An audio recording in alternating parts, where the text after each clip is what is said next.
સમાચારમાં સૌપ્રથમ વાત કરીએ તો જમ્મુ કાશ્મીરમાં અનેક સ્થળોએ વાદળ ફાટવાથી ભારે તબાહી મચી છે। પહલગામમાં પણ આ જ પ્રકારની સ્થિતિ જોવા મળી કે જ્યાં બટકુટ વિસ્તારમાં અનેક નાના મોટા નાળાઓમાં રૌદ્ર સ્વરૂપ છે। પાણીના ધસમસતા પ્રવાહને કારણે અનેક રસ્તાઓ તૂટી ગયા। વાદળ ફાટ્યા બાદ લીતર નદીના જળસ્તરમાં પણ સતત વધારો થઈ રહ્યો છે, ત્યારે પ્રભાવિત વિસ્તારોમાં સ્થિતિ પર પ્રશાસન નજર રાખી રહ્યું છે।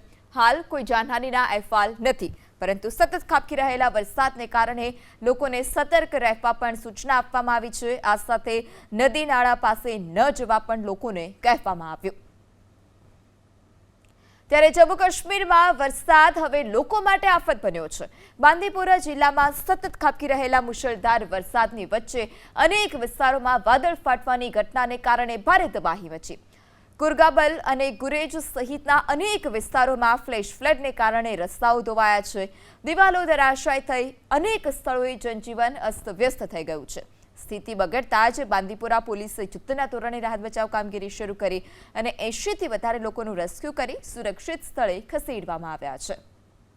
ત્યારે આ દ્રશ્ય પણ આપ જોઈ રહ્યા છો કે જ્યાં અનેક સ્થળોએ જમ્મુ કાશ્મીરમાં વાદળ ફાટ્યા છે, જેને કારણે જે સ્થાનિક નદી નાળા છે તે ઉફાન પર છે, રૌદ્ર સ્વરૂપ છે। જમીન ત્યાં જળની સ્થિતિ જમ્મુ કાશ્મીરના અલગ અલગ વિસ્તારોમાં જોવા મળી રહી છે। આ સાથે ભારે વરસાદને કારણે અનેક રસ્તાઓ ધોવાયા છે, જનજીવન પણ પ્રભાવિત થયું છે।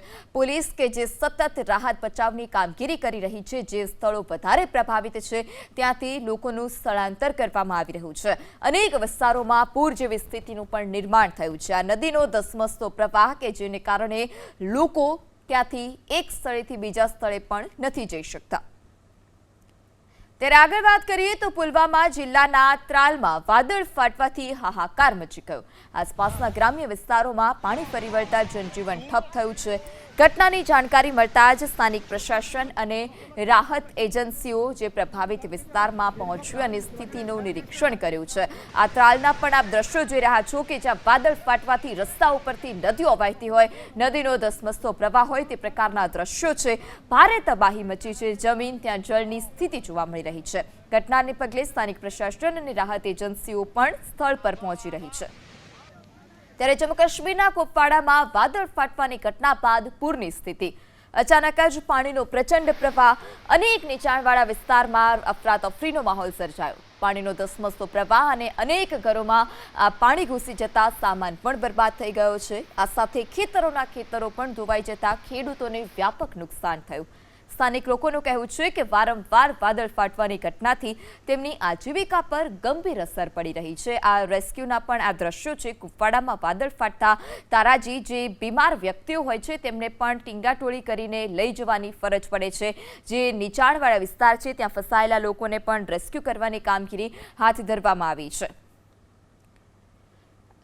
તો શોપિયા જિલ્લામાં મુશળધાર વરસાદ બાદ અનેક ફ્લેશ ફ્લડ આવી જતા અનેક વિસ્તારમાં જનજીવન પ્રભાવિત થયું છે। બંદરહામા વિસ્તારમાં લોકોના ઘરમાં પાણી ફરી વળતા અફરાતફરી સર્જાઈ। અનેક પરિવારો હવે સુરક્ષિત સ્થળે ખસવા મજબૂર બન્યા છે। ભારે વરસાદને કારણે ઉપરવાસમાંથી આવતા પાણીને કારણે નાળાઓના જળસ્તરમાં સતત વધારો થઈ રહ્યો છે, જેને કારણે નીચાણવાળા રહેણાંક વિસ્તારમાં પાણી ભરાઈ ગયા। અનેક મકાનોને નુકસાન થયું છે। એસડીઆરએફની ટીમોએ રાહત બચાવ કામગીરી પણ શરૂ કરી છે। ત્યારે જમ્મુ કાશ્મીર કે જ્યાં અલગ અલગ વિસ્તારોમાં વાદળ ફાટવાની ઘટના, બંદરહામામાં આ જ પ્રકારની સ્થિતિ છે। લોકો જીવના જોખમે ત્યાં જે કામગીરી છે તે કરી રહ્યા છે। આ સાથે અનેક લોકો સુરક્ષિત સ્થળે પણ ખસ્યા છે।